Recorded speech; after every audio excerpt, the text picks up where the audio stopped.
Thank you for taking my question. I'm afraid it's in English. You have talked a lot about security guarantees, and now we've seen your proposals. You also say you have no intention of invading Ukraine. So will you guarantee unconditionally that you will not invade Ukraine or any other sovereign country, or does that depend on how negotiations go? And another question, what is it, do you think, that the West does not understand about Russia or about your intentions? Thank you. Значит, по поводу гарантий и что будет от чего зависеть, будет ли что-то зависеть от хода переговоров.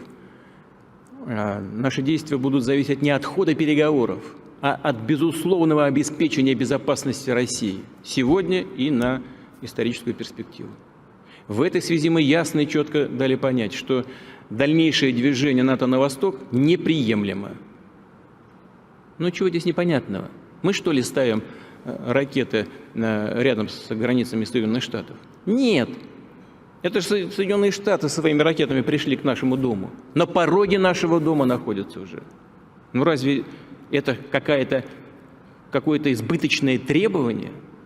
Не ставить больше никаких ударных систем у нашего дома? Ну чего здесь необычного? Вот как американцы бы отнеслись, если мы взяли там на границе между Канадой и США или на границе Мексики и США, поставили бы наши ракеты. А что, разве у Мексики и у США не было никогда территориальных вопросов? А Калифорния кому принадлежала раньше? А Техас? Подзабыли, что ли? Ну ладно, все затихло. Никто не вспоминает про это, так как вспоминают сегодня про Крым. Замечательно. Но и мы стараемся не вспоминать о том, что как Украина-то складывалась. Кто ее создал-то? Ленин Владимир Ильич, когда создавал Советский Союз. Договор 22-го года союзный и 24-й год Конституции. Правда, после его смерти, но по его принципам создан. Значит, ну, вопрос в безопасности. Сейчас бог с ней с историей. Вопрос в обеспечении безопасности. Поэтому нам важен не ход переговоров, нам важны результаты. Ну разве мы не знаем? Я же много раз уже об этом сказал. И вы наверняка знаете хорошо. Ни одного дюйма на восток, сказали нам в 90-е годы. Ну и чего? Надули. Просто нагло обманули. 5 волн расширения НАТО. И теперь уже, пожалуйста, в Румынии, сейчас в Польше появляются соответствующие системы. Вот о чем речь. Ну поймите же вы в конце концов. Не мы кому-то угрожаем. Мы что ли пришли туда, к границам США? Или к границам Великобритании, или куда? К нам пришли. И теперь еще говорят, нет, теперь и Украина будет в НАТО. Значит, и там будут системы. Или, бог с ним, не в НАТО, а на двусторонней основе будут. Базы и ударные системы вооружений. Ну вот о чем идет речь. А вы требуете от меня каких-то гарантий. Вы должны нам дать гарантии. Вы. И немедленно. Сейчас. А не забалтывать это десятилетиями. И под такой вот мягкий говорок о необходимости обеспечения безопасности для всех делать то, что планируют. Ну вот о чем речь. Ну разве мы угрожаем кому-то? Значит, теперь вторая эта часть у вас какая? Повторите. What is it that you think that the West does not understand about Russia or about your intentions? Ну, знаете что? Что понимает, что не понимает. Мы иногда, кажется, в разном мире живем. Вот я вам сейчас сказал очевидные вещи. Ну как это можно не понимать? Сказали, не будем расширяться, и расширяются. Сказали, будет равные гарантии для всех по ряду международных соглашений. А этой равной безопасности не происходит. Вот смотрите, еще в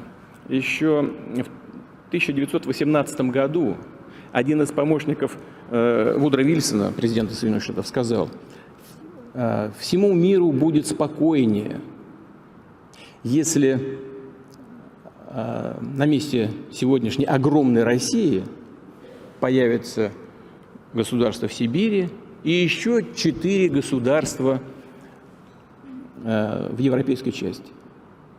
В 1991 году мы сами себя разделили на 12, по-моему, частей, да? Но такое впечатление, что нашим партнерам этого мало.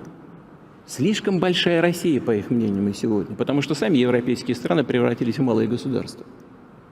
Не в великие империи, а в небольшие государства, 60-80 миллионов человек. Но даже после развала Советского Союза, где у нас только осталось 146 миллионов, и это слишком много. Мне кажется, только этим можно объяснить такое постоянное давление. Вот 90-е годы, значит, Советский Союз все сделал для того, чтобы выстроить нормальные отношения с Западом и Соединенными Штатами. Говорил, еще раз повторю, пускай ваши слушатели и зрители там увидят. Я уже не понял, из какого средства массовой информации. Но это не важно. Но на наших объектах ядерного цикла, военного цикла, сидели представители американских служб соответствующих. Ходили туда на работу, на объекты ядерного оружейного комплекса России. Каждый день они жили там. В правительстве России работали советники многочисленные, в том числе кадровые сотрудники ЦРУ. Ну чего вам еще больше это надо было? Зачем надо было поддерживать террористов на Северном Кавказе и использовать террористические явные организации для попыток развала Российской Федерации? Но это же делали, и я как бывший директор ФСБ это знаю наверняка.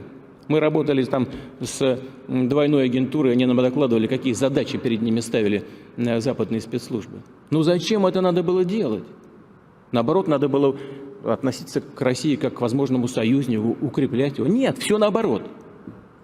Попытка дальнейшего развала. А потом начали расширять НАТО на восток.